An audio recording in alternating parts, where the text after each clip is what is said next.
Hello friends, welcome to ड्यूटेरिया। मैं प्रवीण कुमार आप सभी का स्वागत करता हूं। आज की इस वीडियो में जो है हमारा करेंट अफेयर्स वार्षिकी के अंतर्गत चलने वाली श्रृंखला का चौथा वीडियो। आज हम लोग सेट 4 को डिस्कस करेंगे और इसके जो भी क्वेश्चंस है उस पर हम लोग एक नज़र दौड़ाएंगे कि कैसे इसको हम लोग बेहतर ढंग से पढ़ सकते हैं और याद रख सकते हैं। तो चलिए दोस्तों शुरू करते हैं। उससे पहले मैं बता दूं कि ये हमारे हाल ही में प्रकाशित एडुटेरिया करेंट अफेयर्स की बुक से लिया गया है, जो कि आपको मार्केट में अवेलेबल है। आप वहाँ से परचेज भी कर सकते हैं। चलिए सबसे पहले आते हैं हम लोग इस चौथे सेट के पहले प्रश्न की ओर। सबसे पहला प्रश्न है, पूर्वी हिंद महासागर में पासेक्स 2020 नौसैनिक युद्ध अभ्यास किन दो देशों के बीच संपन्न किया गया है। तो हाल ही में जो है पासेक नाम से जो है 2020 का नौसैनिक अभ्यास नौसेना दिवस के अवसर पर 2 दिवसीय कार्यक्रम के रूप में 4 दिसंबर को जो है किया गया और यह भारत और रूस की सेना के मध्य किया गया। हालांकि इससे पहले अमेरिका, ऑस्ट्रेलिया और जापान के साथ जो है मालाबार तट पे भी नौसैनिक अभ्यास किया गया था, लेकिन दिसंबर के इस महीने में मुख्य रूप से नौसेना दिवस के अवसर पर ये मित्र देशों के साथ होने वाले नौसैनिक अभ्यास में इस अभ्यास को शामिल किया गया। आते हैं दूसरे प्रश्न की ओर। 1 दिसंबर 2020 को मनाए जाने वाले एड्स दिवस का थीम क्या था। तो सबसे पहले आपको पता है कि एड्स जो है वो एक वायरस जनित बीमारी है जिसके लिए जागरूकता फैलाने के उद्देश्य से प्रतिवर्ष 1 दिसंबर को एड्स दिवस मनाया जाता है। इस वर्ष जो इस एड्स दिवस का थीम था वो था ग्लोबल सॉलिडेरिटी शेयर्ड रिस्पॉन्सिबिलिटी। इसी थीम के साथ जो है इसे मनाया गया। चूँकि ये जो दौर है ये एक आपदा का दौर चल रहा था कोविड-19 को लेकर के, तो इसमें कोविड-19 के साथ साथ एड्स दोनों को सम्मिलित किया गया। लेकिन आप इस थीम को याद रखेंगे, यहाँ से प्रश्न आपके बन सकते हैं। तीसरे प्रश्न की ओर आते हैं। महिला उद्यमिता को समर्थन करने के लिए मास्टर कार्ड ने किस निकाय के साथ परियोजना किराना शुरू करने की साझेदारी की है। तो परियोजना किराना नामक एक पहल शुरू की गई है मास्टर कार्ड के द्वारा। क्या है ये मास्टर कार्ड के द्वारा शुरू किया गया परियोजना। तो सबसे पहले ही जान ले कि इस संस्था जिसे चुना गया है इसमें सहयोग करने के लिए, उसका नाम है USAID, United states agency for international development.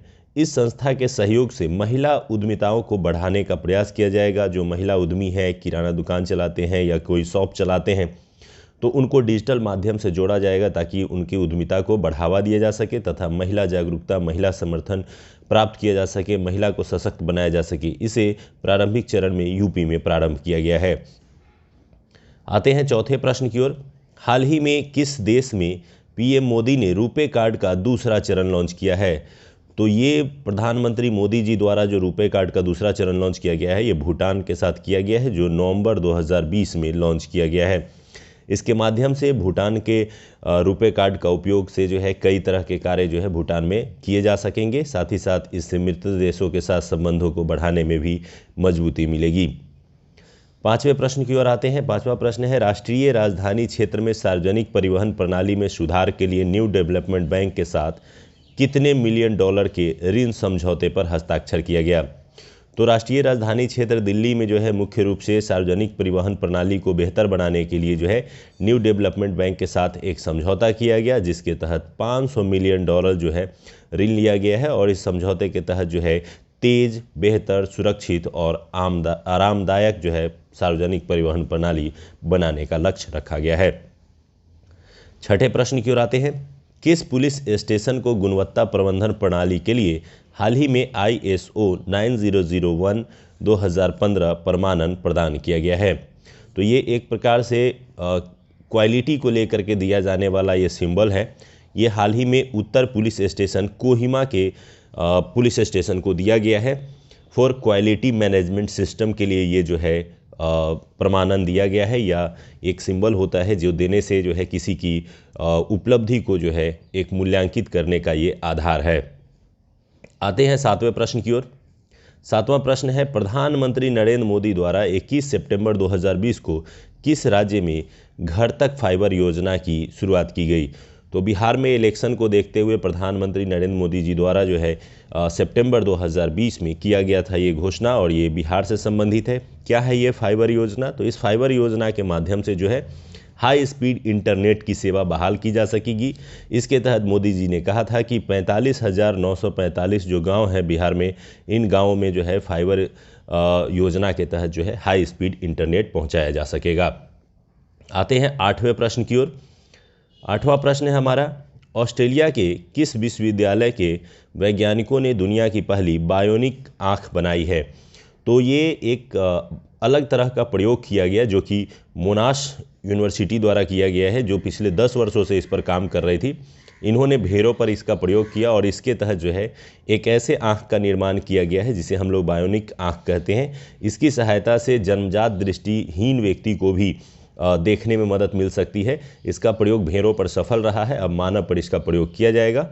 इस आँख को पूरी तरह से जो है लैब में तैयार किया जाता है इलेक्ट्रिक माध्यम से, और इसका उपयोग जो है मानव शरीर में करने का लक्ष्य रखा गया है। 9वें प्रश्न की ओर आते हैं, हाल ही में भारत के किस बैंक ने अपने ग्राहकों के लिए वीडियो KYC सुविधा देने की शुरू की? तो आपको पता है कि KYC की सुविधा जो है वो बैंकों में एक महत्वपूर्ण सुविधा है और हाल ही में इसको वीडियो के माध्यम से लाने का प्रयास किया गया है। ये सबसे पहले जो है HDFC बैंक द्वारा शुरू किया गया है कि वीडियो के माध्यम से ही KYC फॉर्म भरा जा सकता है और उसकी जांच की जा सकती है। 10वें प्रश्न की ओर आते हैं, किस राज्य सरकार द्वारा अम्मा मोबाइल राशन शॉप लॉन्च किया गया? तो ये अम्मा से संबंधित जैसे ही पॉइंट आते हैं तो आपको पता है कि जयललिता जी जो साउथ की यानी तमिलनाडु की मुख्यमंत्री नहीं हैं और बहुत चर्चित रही हैं, तो उन्हीं के नाम पे लॉन्च किया जाता है हमेशा। तो अम्मा मोबाइल शॉप जो है वो मोबाइल राशन शॉप जो है वो तमिलनाडु राज्य से संबंधित है, आसानी से आप इसे याद रख सकते हैं। 11वें प्रश्न की ओर आते हैं, गैस आधारित पावर प्लांट के लिए रिलायंस पावर का किस देश के साथ समझौता हुआ है? तो ये एक प्रोजेक्ट के तौर पे जो है रिलायंस की एजेंसी और जापान की एजेंसी ने संयुक्त रूप से मिलकर के जो है बांग्लादेश के साथ ये समझौता किया है और बांग्लादेश में जो है इस तरह के प्लांट बनाए जाएंगे और वहाँ पे बिजली से संबंधित काम किया जाएगा। 12वें प्रश्न की ओर आते हैं, आयुष्मान भारत प्रधानमंत्री जन आरोग्य योजना की शुरुआत कब हुई? तो आयुष्मान भारत भारत की एक महत्वाकांक्षी स्वास्थ्य संबंधी दिशा में एक पहल है जिसे प्रधानमंत्री जन आरोग्य योजना भी कहा जाता है। इस जन आरोग्य योजना की शुरुआत जो है वो सितंबर 2018 में की गई थी और इसका दिवस था 23 सितंबर 2018। इसका उद्घाटन जो है वो रांची झारखंड से किया गया था। तो ये अभी भी करंट के इशूज़ में प्रश्न बन सकते हैं, इसीलिए इसको इसमें समाहित किया गया है। 13वें प्रश्न की ओर आते हैं, पुस्तक girl power India women who broke the rules के लेखक कौन हैं? ये एक बहुत ही महत्वपूर्ण और बहुत ही अच्छी पुस्तक है जो नेहा जे हीरानंदानी द्वारा लिखी गई है। इस पुस्तक में 50 ऐसी महिलाओं की कहानियों को संग्रहित किया गया है जिन्होंने अपनी लाइफ में अचीवमेंट दर्ज की है और कुछ ऐसे अचीवमेंट दर्ज की है जिससे लोगों को प्रेरणा मिल सके, महिलाओं को प्रेरणा मिल सके। तो गर्ल पावर को दिखाने के लिए गर्ल पावरफुल 50 महिलाओं को जो है इस पुस्तक में कहानियों के माध्यम से संग्रहित किया गया है। तो नेहा जे हीरानंदानी। आते हैं 14वें प्रश्न की ओर, अगस्त 2020 में किस प्रसिद्ध उर्दू कवि का इंदौर में कोविड-19 के इलाज के दौरान मृत्यु हो गई? तो राहत इंदौरी साहब का नाम आपने सुना ही होगा, काफ़ी चर्चित है कि बुलाती है मगर जाने का नहीं। तो वही है ये राहत इंदौरी साहब जिनका हाल ही में कोविड-19 के प्रकोप के कारण जो है 70 वर्ष की आयु में इंदौर में इनकी मृत्यु हो गई और ये इंदौर से थे, इसीलिए इनके टाइटल भी हो गया था राहत इंदौरी। आते हैं 15वें प्रश्न की ओर, किसकी अध्यक्षता में खेल मंत्रालय ने राष्ट्रीय खेल पुरस्कार 2020 हेतु चयन समिति की गठन किया था?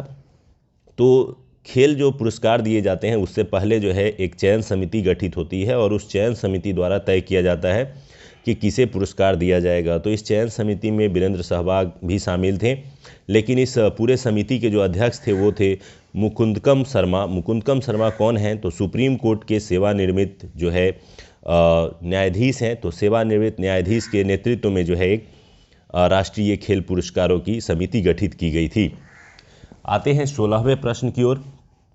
16वां प्रश्न है हमारा, वर्ष 2020 से 23 के लिए एक नई राज्य औद्योगिक विकास नीति की शुरुआत किस राज्य सरकार ने की है? तो वर्ष 2020 से 23 के लिए एक नई राज्य औद्योगिक नीति जो है वो आंध्र प्रदेश द्वारा लागू की गई। आंध्र प्रदेश ने युवाओं के लिए रोजगार सृजन तथा औद्योगिक विकास को ध्यान में रखते हुए ये नीति जो है लागू की है। 17वें प्रश्न की ओर आते हैं, विश्व आदिवासी दिवस के अवसर पर किस राज्य के मुख्यमंत्री ने इंदिरा वन मितान योजना की शुरुआत की? तो ये जो शुरुआत की गई थी ये छत्तीसगढ़ राज्य सरकार द्वारा यानी छत्तीसगढ़ के मुख्यमंत्री भूपेश सिंह द्वारा शुरू की गई। इसमें 19 लाख परिवारों को जोड़ने का लक्ष्य रखा गया ताकि वन प्रबंधन को जो है बेहतर बनाया जा सके, वहाँ के युवाओं को शिक्षित किया जा सके और उनके माध्यम से वन प्रबंधन को और मजबूत बनाया जा सके। आते हैं 18वें प्रश्न की ओर। 18वां प्रश्न है, दिए गए राज्य एवं उनके द्वारा शुरू गए डिजिटल पहल में कौन सा सुमेलित है? यहाँ सुमेलित पूछा जा रहा है, तो इसमें जो दिए गए राज्य हैं इसमें जो सही सुमेलित है वो है बिहार का उन्नयन कार्यक्रम। काफ़ी चर्चित रहा था और ये बिहार स्तर से लेकर के राष्ट्रीय स्तर पर ये शिक्षा के क्षेत्र में चलाया गया कार्यक्रम है, जिसके तहत डिजिटल उपकरणों का उपयोग कर छात्रों को शिक्षा देने की बात की गई थी। तो ये एक उन्नयन जो है वो डिजिटल पहल थी शिक्षा के क्षेत्र में और बिहार राज्य से जुड़ी थी। 19वें प्रश्न की ओर आते हैं। केंद्रीय श्रम और रोजगार मंत्रालय ने श्रमिकों और रोजगार प्रदाताओं की शिकायतों का निवारण करने के लिए किस पोर्टल को लॉन्च किया है? तो इसका जो सही उत्तर है वो है संतुष्ट पोर्टल। क्या है इस पोर्टल का काम? तो अगर कोई केंद्रीय श्रम और रोजगार मंत्रालय से जुड़े हुए व्यक्ति जो श्रमिक है या रोजगार प्राप्त करना चाहता है या रोजगार में है, उसको वेतन संबंधी कोई शिकायत है, तो उस शिकायत को दर्ज करने के लिए एक पोर्टल बनाया गया है संतुष्ट पोर्टल, जहां से आप अपनी शिकायत दर्ज कर सकते हैं और यहां शिकायतों का आपके निवारण किया जाएगा। आते हैं 20वें प्रश्न की ओर। हाल ही में चर्चा में रहा एनपीआर की पहली बार जो है एनपीआर कब तैयार किया गया था? तो सबसे पहले जानते हैं एनपीआर क्या होता है। तो नेशनल पॉपुलेशन रजिस्टर होता है जिसमें हम लोग अपनी जनगणना के आंकड़ों को अंकित करते हैं। तो नेशन पॉपुलेशन रजिस्टर को सबसे पहले डाटा कलेक्शन के माध्यम से 2010 में तैयार किया गया और डाटा को जो है तैयार किया गया था। तो कई बार इसका फुल फॉर्म भी पूछ सकता है, तो ये भी याद रखेंगे। आते हैं 21वें प्रश्न की ओर। ऑपरेशन क्लीन आर्ट किस प्रजाति के बाल की तस्करी को रोकने के लिए चलाया गया? ये पहली बार है कि इस तरह का विशेष अभियान चलाया गया है। ये एक्चुअली नेवला, जिसे हम लोग मंगूस कहते हैं, उसके बालों को जो है तस्करी के रूप में उपयोग में लाया जाता है। चूँकि उसके बाल सॉफ्ट और मुलायम होते हैं और लंबे टिकाऊ होते हैं, तो उसके बालों का जो उपयोग है वो पेंट ब्रश बनाने के लिए किया जाता है और बड़ी मात्रा में इसकी तस्करी की जाती है। तो इसी के तहत जो है एक ऑपरेशन चलाया गया जिसका नाम रखा है क्लीन आर्ट, और महाराष्ट्र, केरल, कई ऐसे राज्यों में इसके तहत जो है छापेमारी की गई और बड़ी संख्या में जो है अवैध जो है इसे पकड़ा गया। क्योंकि इसको मारना या इसके बालों की तस्करी करना अपराध की श्रेणी में आता है, क्योंकि ये जंगली जानवरों की श्रेणी में रखा गया है। आते हैं 22वें प्रश्न की ओर।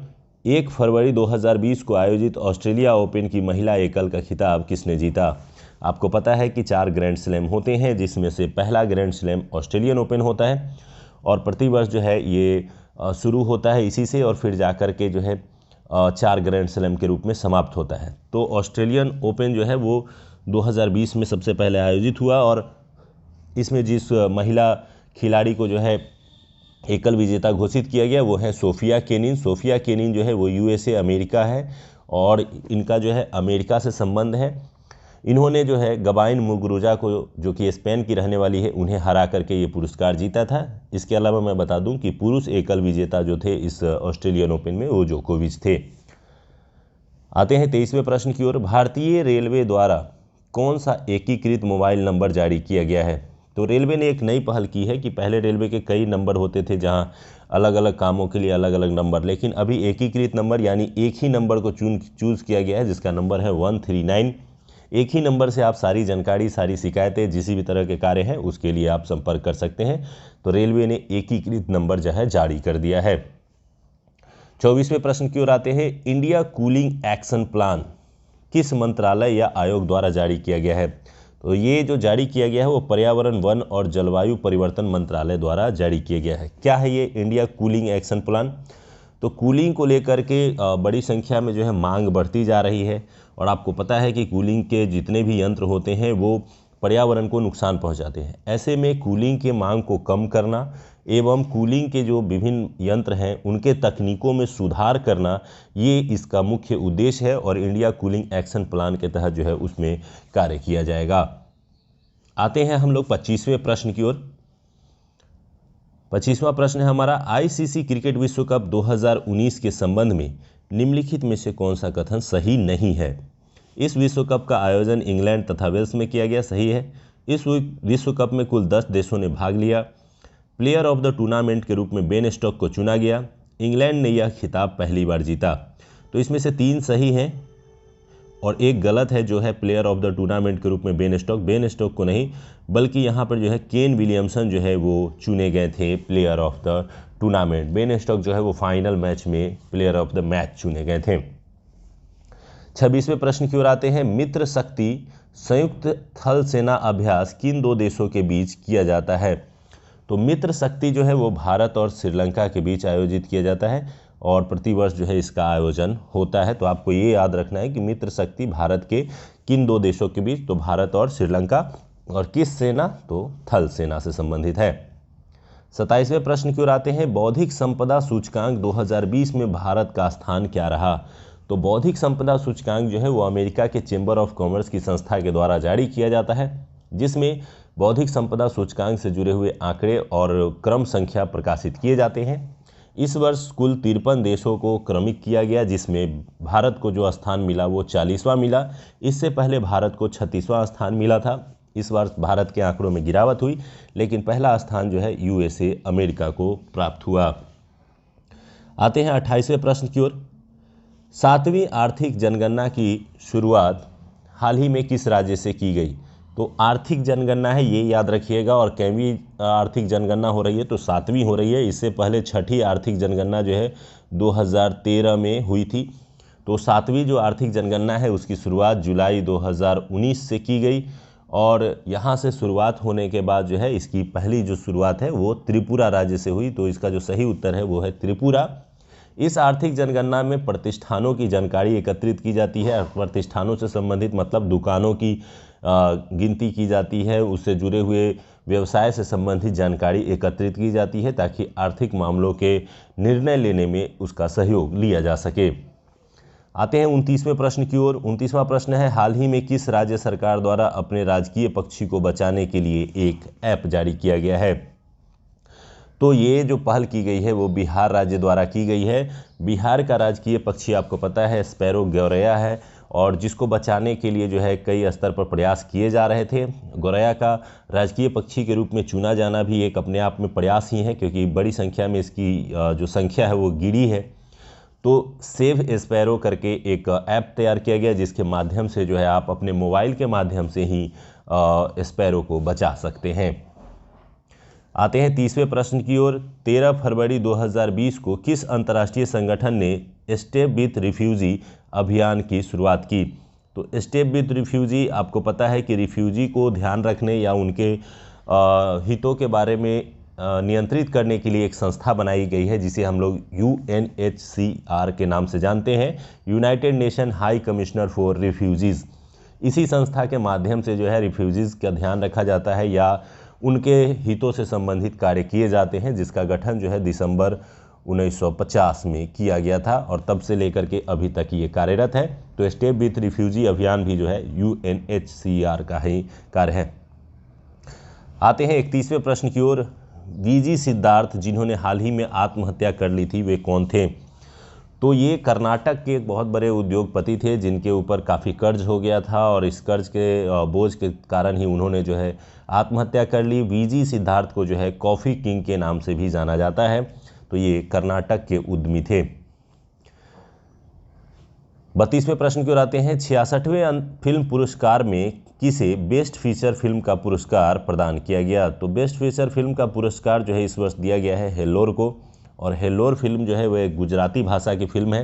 तो इसके संबंध में आपको मैंने पहले भी सेट में बताया था, तो आप इसे याद रख सकते हैं। 33वें प्रश्न की ओर आते हैं। नाटो का 30वां सदस्य देश किसे बनाया गया? तो नाटो क्या है? तो नॉर्थ अटलांटिक ट्रीटी ऑर्गेनाइजेशन एक सैन्य संगठन है जिसका गठन जो है 1949 में किया गया था और ये सैन्य संगठन का जो मुख्यालय है वो ब्रुसेल्स में है और इसका अभी वर्तमान में 30 सदस्य देश हो गए हैं और 30वां सदस्य देश जो है उत्तरी मैसेडोनिया या मैसेडोनिया आपको लिखा हुआ आ सकता है ऑप्शन में, उसे चुना गया है और 30वां सदस्य देश बना है। 34वें प्रश्न की ओर आते हैं। किस राज्य सरकार की कैबिनेट में माँ बाप की सेवा नहीं करने वाले बच्चों को जेल भेजने का फैसला लिया गया? तो यह कैबिनेट का एक फैसला था जो कि बिहार कैबिनेट के यानी बिहार के कैबिनेट द्वारा निर्णय लिया गया था, जिसमें माँ बाप की सेवा नहीं करने वाले बच्चों को और उनकी संपत्ति का उपभोग अगर वो कर रहे हैं और माँ बाप की सेवा नहीं कर रहे हैं तो ऐसे बच्चों के ऊपर जो है वारंट जारी किया जा सकता है। आते हैं 35वें प्रश्न की ओर। संयुक्त राष्ट्र की संस्था ILO के हालिया रिपोर्ट के अनुसार विश्व की सबसे बड़ी औद्योगिक दुर्घटना में से किसे माना गया है? तो ILO आपको इंटरनेशनल लेबर ऑर्गेनाइजेशन है, जिसने हाल ही में अपनी एक सूची में सबसे बड़ी दुर्घटना के रूप में भोपाल गैस त्रासदी को माना है, जो 1984 में भारत में हुई थी। भोपाल के एक संयंत्र में जो है 2 और 3 दिसंबर की रात को जो है एक दुर्घटना हुई, जिसमें जहरीली गैस MIC मिथाइल आइसोसाइनाइड का रिसाव हुआ, जिसके कारण बड़ी संख्या में लोगों की मृत्यु हो गई थी। आते हैं 36वें प्रश्न की ओर। भारत सरकार द्वारा टीबी समाप्त करने का लक्ष्य कब तक का रखा गया है? टीबी से यहाँ तात्पर्य टीबी बीमारी से है, जिसके कारण जो है बड़ी संख्या में भारत में मौतें होती हैं। तो इसको समाप्त करने के लिए 2025 ईस्वी का लक्ष्य रखा गया है। हालांकि वैश्विक स्तर पर टीबी समाप्त करने का लक्ष्य जो है वो 2030 रखा गया है और भारत ने 2030 की बजाय इसे 2025 तक ही समाप्त करने का लक्ष्य रखा है, जबकि 2030 तक भारत ने मलेरिया को समाप्त करने का लक्ष्य भी रखा है। 37वें प्रश्न की ओर आते हैं। निम्नलिखित में से कहां पर हिंदी को न्यायालय में तीसरी आधिकारिक भाषा का दर्जा दे दिया है? तो ये जो है आबू धाबी से संबंधित है। आबू धाबी में एक बड़ी पहल की गई। इससे पहले आबू धाबी के न्यायालय में जो है अरबी और अंग्रेजी भाषाओं को ही केवल मान्यता दी गई थी, लेकिन अभी तीसरी भाषा के रूप में हिंदी को भी मान्यता दे दी गई है। तो आबू धाबी और हिंदी आपको याद रखना है, न्यायालय की तीसरी आधिकारिक भाषा। 38वें प्रश्न की ओर आते हैं। जनजातीय संग्रहालय जो स्वतंत्रता सेनानियों को समर्पित किया गया है किस राज्य में बनेगा? तो जनजातीय संग्रहालय को लेकर के कई स्तर पर कार्य किए जा रहे हैं, लेकिन फिलहाल जिसकी घोषणा की गई है वो गुजरात राज्य से संबंधित है। गुजरात राज्य में जो है जनजातियों से संबंधित संग्रहालय जो स्वतंत्रता सेनानियों को समर्पित है वो बनाया जा रहा है। आते हैं 39वें प्रश्न की ओर। ये काफ़ी महत्वपूर्ण है। क्लीन प्लेट अभियान शुरू किया गया है और मुझे लगता है ये हर देश को शुरू करना चाहिए। क्लीन प्लेट जो है वो एक अभियान ऐसा अभियान है जो चीन देश द्वारा शुरू किया गया है, जिसमें अगर आप होटल में या कहीं खाना खाते हैं तो आपका प्लेट क्लीन होना चाहिए, मतलब उसमें भोजन की बर्बादी नहीं होनी चाहिए, क्योंकि बढ़ती जनसंख्या और घटते अनाज उत्पादन को देखते हुए ये एक अच्छी पहल है जो कि चीन के द्वारा शुरू की गई है। आते हैं 40वें प्रश्न की ओर। यूरोपीय संघ ने निर्माणश्री परियोजना किस भारतीय राज्य के लिए शुरू की है? तो यूरोपीय संघ ने एक परियोजना शुरू की है जिसे निर्माणश्री नाम दिया गया है। ये परियोजना जो है महाराष्ट्र और उड़ीसा राज्य से संबंधित है। आते हैं 41वें प्रश्न की ओर। ग्वालियर चंबल एक्सप्रेसवे का नाम बदलकर किस राजनेता के नाम पर रखने का निर्णय लिया गया है? तो सबसे पहले जान लें कि ग्वालियर चंबल एक्सप्रेसवे जो है वो राजस्थान, मध्य प्रदेश और यूपी तीनों राज्यों से संबंधित है और इसको जो है नाम बदल करके अटल बिहारी वाजपेयी नाम दिया गया है। 42वें प्रश्न की ओर आते हैं। द एनीवेयर स्कूल नामक पहल की घोषणा किसने की? तो ये एक बहुत ही अच्छी पहल जो है कोविड-19 के दौरान आई है, जो कि गूगल के द्वारा शुरू की गई है। इसके तहत एनीवेयर यानी आप कहीं भी स्कूल का मज़ा ले सकते हैं, यानी आपके मोबाइल लैपटॉप्स में जो जितने भी प्रकार के स्कूलिंग के फैसिलिटीज़ होते हैं वो सारे दिए गए थे, ताकि आप घर बैठे पढ़ाई कर सके, आपकी पढ़ाई डिस्टर्ब ना हो, क्योंकि कोविड-19 के दौर में पूरी स्कूल व्यवस्था जो है वो ठप पड़ गई थी। तो इसी के कारण जो है गूगल ने द एनीवेयर स्कूल नामक एक पहल की शुरुआत की। 43वें प्रश्न की ओर आते हैं। 51वां भारतीय अंतर्राष्ट्रीय फिल्म महोत्सव का आयोजन किस राज्य में किया जाएगा? तो इसका आयोजन जो है वो 2020 में ही किया जाने वाला था, लेकिन कोविड-19 के कारण इसका डेट बढ़ा करके जनवरी 2021 निर्धारित किया गया है और यह गोवा में आयोजित किया जाएगा। तो 51वां भारतीय अंतर्राष्ट्रीय फिल्म महोत्सव का आयोजन गोवा राज्य में जनवरी 2021 में किया जाएगा। 44वें प्रश्न की ओर आते हैं। किस देश ने स्पुतनिक 5 नाम से दुनिया की पहली कोविड-19 वैक्सीन लाई है? तो कोविड-19 के लिए वैक्सीन की जो स्पुतनिक 5 नाम दिया गया है ये रूस की है। इसके अलावा जो सबसे पहले वायरस को मिटाने के लिए जो एक वैक्सीन जारी की गई है वो फाइज़र वैक्सीन सबसे ज़्यादा चर्चा में अभी है और फाइज़र वैक्सीन जो है वो ब्रिटेन में लगाया जा रहा है। आते हैं आगे बढ़ते हैं, हम लोग आते हैं 45वें प्रश्न की ओर। काफ़ी महत्वपूर्ण है ये। क्रिकेट द्रोणा के लेखक कौन है? तो क्रिकेट को लेकर के एक काफ़ी महत्वपूर्ण पुस्तक आई है जो कि जतिन प्रांजपे द्वारा लिखी गई है, जो भारत के एक जाने माने कोच हैं। और इन्होंने इस पुस्तक में जो है विभिन्न जो बड़े खिलाड़ी भारतीय क्रिकेट टीम के रहे हैं, जैसे सुनील गावस्कर, कपिल देव, सचिन तेंदुलकर, उनके बारे में, उनके लाइफ के बारे में, क्रिकेट स्ट्रगल के बारे में, क्रिकेट के बारे में इस पुस्तक में लिखा गया है। तो क्रिकेट द्रोणा, जतिन प्रांजपे। आते हैं 46वें प्रश्न की ओर। गंदगी भारत छोड़ो अभियान, तो ये अपने तरह का एक बहुत ही महत्वपूर्ण पहल जो है, ये मध्य प्रदेश राज्य सरकार द्वारा शुरू किया गया, गंदगी भारत छोड़ो। और इसके तहत जो है पूरे मध्य प्रदेश में जो है स्वच्छता को लाने का प्रयास किया गया, जिसके तहत जो है शौचालयों को साफ़ रखना, सार्वजनिक जगहों से कूड़ा को साफ़ रखना, ये पहल की गई, जिसमें प्रशासन, नगरपालिका और आम नागरिकों को सहयोग करने के लिए भी कहा गया। इसके अलावा आपको पता है कि मध्य प्रदेश के शहरों और राजधानी को ही सबसे स्वच्छ शहरों और राजधानी के सूची के रूप में शामिल किया गया, तो ये एक अच्छी पहल का ही नतीजा है। आते हैं 47वें प्रश्न की ओर। ऑनलाइन शिक्षा के लिए जी स्वीट गूगल क्लासरूम लॉन्च करने वाला देश का पहला राज्य कौन बन गया? तो ये एक जो पहल है, ये मैंने आपको बताया भी कि गूगल ने अपने तरफ से भी लॉन्च किया था और कुछ राज्य सरकारों ने गूगल के साथ संपर्क करके भी ये लॉन्च किया। तो ये जो है महाराष्ट्र द्वारा लॉन्च किया गया और महाराष्ट्र सरकार ने कहा भी कि मुझे गर्व है कि गूगल के साथ मिलकर के हमने जो है इस तरह का क्लासरूम लॉन्च किया है और ये भारत का पहला राज्य है जिसने इस तरह की पहल की है। तो गूगल क्लासरूम लॉन्च करने वाला महाराष्ट्र जो है वो पहला राज्य बन गया है। आते हैं 48वें प्रश्न की ओर। गूगल ने भारत में रोजगार आवेदन हेतु निम्न में से किस ऐप को लॉन्च किया? तो गूगल ने अपने स्तर से एक रोज़गार ऐप भी जारी किया है, जिसके तहत जो है आप घर बैठे रोज़गार ढूंढ सकते हैं। इसका नाम दिया गया है कोरमो जॉब्स ऐप। और इस कोरमो जॉब्स ऐप के बारे में मैं बता दूं कि इससे पहले जो है गूगल द्वारा इसे 2018 में बांग्लादेश में, फिर बाद में इसे इंडोनेशिया में शुरू किया गया था और अभी जो है 2020 में जो है इसे भारत में शुरू किया गया है। इसके माध्यम से आप इस ऐप पे जो है कहाँ कहाँ रोज़गार सृजन है उसके बारे में जान सकते हैं, या अपना CV आप अपलोड करके अपने लिए रोज़गार भी ढूंढ सकते हैं। आते हैं 49वें प्रश्न की ओर। प्रसिद्ध फुटबॉल खिलाड़ी डिएगो माराडोना, आप नाम सुने होंगे डिएगो माराडोना का, इनका हाल ही में निधन हो गया है। इनका संबंध किस देश से था? तो काफ़ी फेमस खिलाड़ी थे फुटबॉल क्षेत्र के, ये अर्जेंटीना से संबंधित है और इन्हें विश्व का सबसे बेहतर फुटबॉलर भी कहा जाता रहा है, तो इसलिए इन काफ़ी चर्चित रहे हैं। 25 नवंबर 2020 को इनकी मृत्यु हो गई। आते हैं 50वें प्रश्न की ओर। ई ऑफिस पोर्टल शुरू करने वाला बिहार का प्रथम एवं देश का तीसरा रेल मंडल कौन है? तो बिहार में ये पहला रेल मंडल है जिसने ई ऑफिस पोर्टल शुरू किया है और ये समस्तीपुर रेल मंडल द्वारा शुरू किया गया है। तो उम्मीद करते हैं कि आज के इस 50 प्रश्नों की श्रृंखला में आपको काफ़ी मज़ा आया होगा, काफ़ी कुछ सीखने को मिला होगा और काफ़ी प्रश्न आपको याद हो गए होंगे।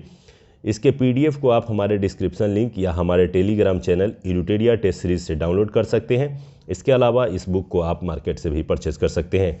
तो उम्मीद करते हैं कि आप लोगों की तैयारी बेहतर चल रही होगी और आने वाले एग्ज़ाम में आप बेहतर प्रदर्शन करें, इसकी ढेर सारी शुभकामनाएं। मिलते हैं अगले वीडियो में। धन्यवाद।